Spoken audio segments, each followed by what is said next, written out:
Try to position your foot in the direction you want the ball to go. There you go. Did you hear Mom and Dad trying to figure out how they're gonna vote tomorrow? I did.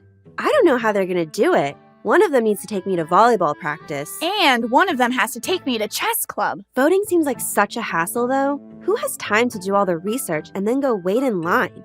I don't think I'm going to bother when I'm older. Really? I can't wait to vote one day. I'm sure enough people will turn out that they don't need me to show up. I just don't get why it's such a big deal. Let's use the history app to find out why.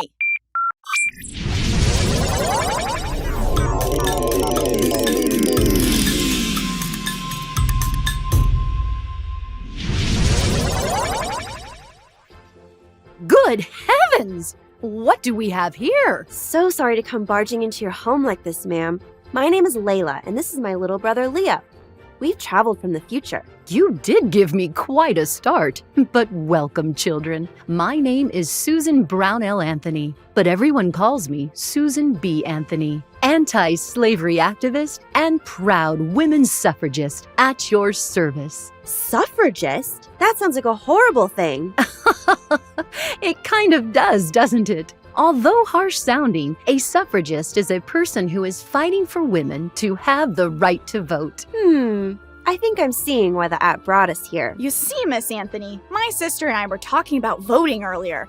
I'm excited to get to vote one day. But it does sound like a lot of work. Waiting in long lines, figuring out which candidates you like the best. I don't think it will make too much of a difference if I don't show up at the polls.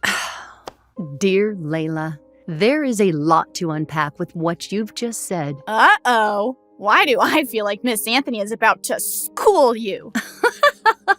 If that means teach you something, then maybe just a little. I've made it my life's mission to get women the right to vote. It's an uphill battle I've been fighting for a very long time. It is hard to believe that there's a time in our country's history when women didn't have the same rights as men. It is unjust. Currently, there are millions of women across the country who cannot vote or own property, which is not in alignment with what our Constitution says, which, as it is written, grants rights to all citizens of our country. Now, don't get me wrong. I think girls are super lame, but they should be treated the same as boys. It's just the right thing to do. Most definitely, little Leo. Growing up, I was taught to always do what was morally right in the eyes of God and to be self-reliant. That means being more independent, right? Precisely. The ideals of equality and independence are what set our country apart from the rest. And when I grew up seeing that women were never achieving true independence, I knew I wanted to be part of the change. What did you do? I took action. When my family and I first moved here to Rochester, New York in 1845, we began spending time with people who were against slavery, like Frederick Douglass. We met Mr. Douglass. He taught us about activism. I bet you learned a lot from him. I helped him with his cause, and then he joined in the fight for mine. Sounds like you two made the perfect team.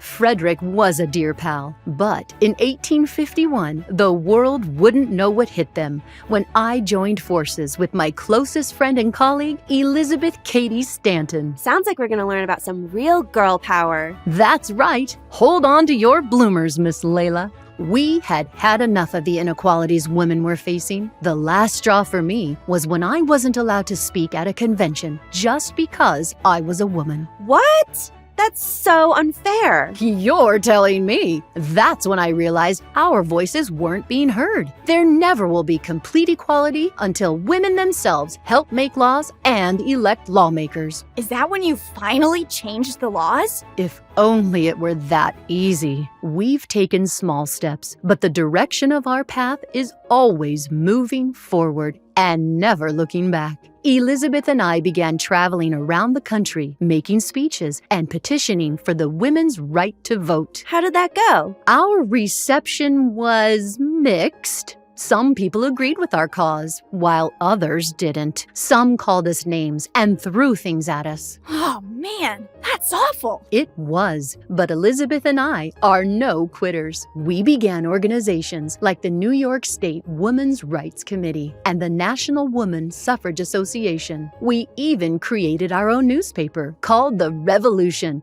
to spread the word, but still, we didn't get the change we wanted. Ugh.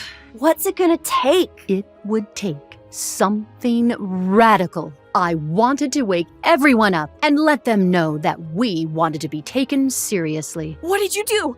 The suspense is killing me. I decided to do the most radical thing I could think of, and in 1872, I walked into our neighborhood polling place and cast my vote for Ulysses S. Grant in the presidential election. You'll never guess what happened next. What? I got arrested. Arrested for voting? That's insane. Well, I did technically break the law. When I had my trial, I was convicted before I could even plead my case. What do you mean? The judge didn't allow me to speak and already had his guilty verdict written before the trial even began. It was the greatest judicial outrage history has ever recorded. I was then ordered to pay a fine of $100, which I never paid. You didn't pay?